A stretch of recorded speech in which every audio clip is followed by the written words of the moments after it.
नमस्ते। स्वागत है आपका एजुकेशन एरा पर। आज हम पढ़ेंगे आर्थिक भूगोल के बारे में। इसके अंतर्गत हम पढ़ेंगे कि आर्थिक भूगोल क्या है, आर्थिक भूगोल की परिभाषा क्या है तथा इसका अध्ययन क्षेत्र क्या है। आर्थिक भूगोल। आर्थिक भूगोल भूगोल की एक शाखा है। आर्थिक भूगोल पृथ्वी तल पर मनुष्य की आर्थिक क्रियाओं के वितरण तथा प्राकृतिक परिस्थितियों के साथ उनके संबंधों का अध्ययन है। मनुष्य की आर्थिक क्रियाओं से तात्पर्य संसाधनों के उपयोग तथा धन के उत्पादन, विनिमय और उपभोग से है। आर्थिक भूगोल पृथ्वी तल पर मानव की आर्थिक क्रियाओं का अध्ययन करता है। आर्थिक भूगोल की परिभाषा।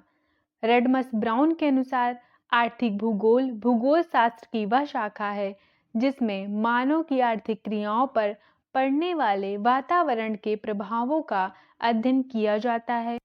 बुकानन के अनुसार इसमें मानव के आर्थिक प्रयत्नों का उसके निवास स्थान के संबंध में अध्ययन करते हैं। ग्रिगोर के अनुसार आर्थिक भूगोल में हम इस बात का अध्ययन करते हैं कि मानव अपनी प्राकृतिक परिस्थितियों की भिन्नता के साथ विभिन्न स्थानों पर किस प्रकार संतुलन करता है। अतः आर्थिक भूगोल मानव के आर्थिक कार्यों में पृथ्वी पर एक स्थान से दूसरे स्थान पर मिलने वाली भिन्नताओं का अध्ययन करता है। आर्थिक भूगोल का अध्ययन क्षेत्र। आर्थिक भूगोल का अध्ययन क्षेत्र उतना ही व्यापक है जितना मनुष्य की आर्थिक क्रियाओं का विस्तार। मनुष्य की 3 आधारभूत आवश्यकताएं हैं: भोजन, वस्त्र और मकान। मनुष्य इन 3 आधारभूत आवश्यकताओं की पूर्ति के लिए सदा ही प्रयत्नशील रहता है। इन आवश्यकताओं की पूर्ति के लिए किए गए प्रयासों को ही हम आर्थिक क्रियाएं कहते हैं। आर्थिक भूगोल के अध्ययन क्षेत्र को 3 भागों में बांटा गया है: प्राकृतिक संसाधन, आर्थिक क्रियाओं का अध्ययन और मानवीय संसाधन। प्राकृतिक संसाधन। प्रदेश या देश की स्थिति, अर्थात जिस प्रदेश या देश में आप रहते हैं। जलवायु। जलवायु से तात्पर्य वहां होने वाले व्यापार से है। जिस प्रकार की जलवायु होगी उसी तरह के व्यापार होंगे। वहां लोगों की आवश्यकता के अनुरूप ही आर्थिक क्रियाएं एवं व्यापार होंगे। मिट्टी।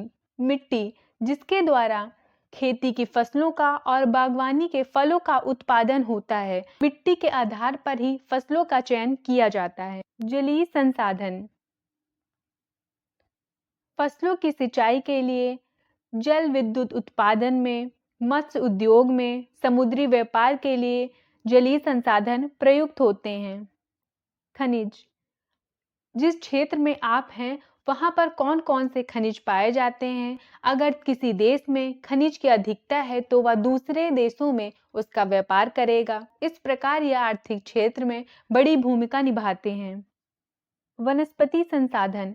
जहां आप रहते हैं वहां किस प्रकार की वनस्पति होती है, इसी के अनुरूप ही मनुष्य अपना व्यापार करता है। पशु संसाधन। यह भी आर्थिक क्षेत्र में महत्वपूर्ण भूमिका अदा करता है। आर्थिक क्रियाओं का अध्ययन। आर्थिक क्रियाओं का क्षेत्रीय या स्थानिक वितरण। आर्थिक क्रियाओं की अवस्थिति, अर्थात आर्थिक क्रिया कहाँ की जा रही हैं।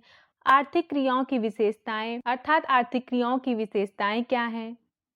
क्रियाओं का वर्गीकरण, अर्थात वह किस क्रिया में आती हैं, प्राथमिक, द्वितीय या तृतीय। आर्थिक क्रियाओं का अन्य घटनाओं से संबंध क्या है। आर्थिक उन्नति का स्तर, किस आर्थिक क्रियाओं से किस प्रकार की उन्नति हो रही है। प्रादेशिक आर्थिक विकास का अध्ययन, प्रदेश में किस प्रकार का आर्थिक विकास हो रहा है, इसका अध्ययन इसमें सम्मिलित है। मानवीय संसाधन। प्रदेश या देशों की जनसंख्या, उनकी जनसांख्यिकीय विशेषताएं क्या है, वहां पर किस प्रकार का जनसंख्या घनत्व पाया जाता है। नर नारी अनुपात। आयु वर्ग। जो जनसंख्या है उनकी आयु क्या है, क्या वे बच्चे हैं, युवा वर्ग हैं या वृद्धा वर्ग के हैं। आयु वर्ग के आधार पर ही निर्धारित होगा कि वह कितना आर्थिक रूप से समृद्ध है। जनता की शिक्षा। वहां की जनसंख्या कितनी पढ़ी लिखी है, क्या वे संसाधनों का उपयोग जानते हैं। अगर वे शिक्षित हैं तो वे संसाधनों का बेहतर उपयोग कर सकते हैं। तकनीकी में प्रगति। आपके पास किस प्रकार की तकनीकी है, तथा आप उस तकनीकी का प्रयोग अपनी प्रगति के लिए किस प्रकार कर रहे हैं।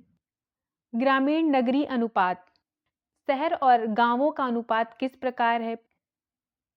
पूंजी की क्षमता किस प्रकार की है। सामाजिक गठन अर्थात सामाजिक संरचना किस प्रकार का है। जीवन यापन का स्तर क्या है। लोग गरीब हैं, अमीर हैं या मध्यम वर्ग के हैं। वे किस प्रकार अपना जीवन यापन कर रहे हैं। संस्कृति आदि का हम अध्ययन करते हैं। Thank you.